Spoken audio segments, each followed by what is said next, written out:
পর্দার সেই করুণ দৃশ্য কিভাবে বাস্তবে ফিরে এলো। ৮০ দশকে জনপ্রিয় সিনেমা ছুটির ঘন্টা খোকনের সেই ট্র্যাজেডি যেন আবারও জীবন্ত হয়ে উঠল মেহেরপুর BM মডেল সরকারি প্রাথমিক বিদ্যালয়ে। এবারও কি তবে প্রাণ গেল আরেকটি নতুন শিশুর?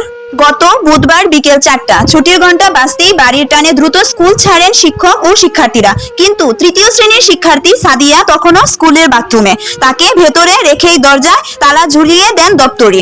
কেউ একবারও উকি দিয়েও দেখলো না ভেতরে কি কোনো প্রাণ আটকে আছে। সময় গড়াতে থাকে, নিস্তব্ধ হয়ে যায় পুরো স্কুল প্রাঙ্গণ। অন্ধকারে ডুবে যাওয়া বাথরুমের জানালা ধরে সাদিয়ার সেই হৃদয় বিদায়ক চিৎকার বাতাসে মিলিয়ে যায়। ওদিকে বাড়িতে বাড়তে থাকে পরিবারের উদ্বেগ। সারা রাত হন্যে হয়ে খুঁজেও যখন হদিশ মিললেও না, তখন এক ভয়াবহ আশঙ্কায় দিন কাটছিল সবার। অবশেষে সকালে স্কুলের গেট খোলার পর সাদিয়ার সেই কাতর শব্দ কানে পৌঁছায় পথচারীদের। স্কুল কর্তৃপক্ষের চরম গাফিলতির চাক্ষুষ প্রমাণ মেলে তখন দেখা যায় সাদিয়ার শরীর তখন আতঙ্কে থরথর করে কাঁপছিল।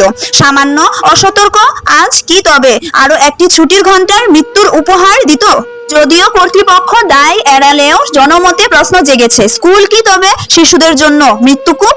সাদিয়ার এই রুদ্ধশ্বাস ফিরে আসা যেন আমাদের আরো একবার চোখে আঙ্গুল দিয়ে দেখিয়ে দিল নিরাপত্তা ব্যবস্থার বেহাল দশা। মেহেরপুর থেকে সংবাদ সংগ্রহে আমি জান্নাত 20। এমন আরো সংবাদ পেতে আমার চ্যানেলটিকে সাবস্ক্রাইব করে পাশে থাকার বেল আইকনটি বাজিয়ে দিন, যাতে এমন সংবাদ আরো আপনারা জানতে পারেন এবং সতর্ক হতে পারেন। আজকের মতো এখানেই বিদায় নিলাম। আবারও ফিরে আসবো নতুন একটি সংবাদ নিয়ে। আল্লাহ হাফেজ।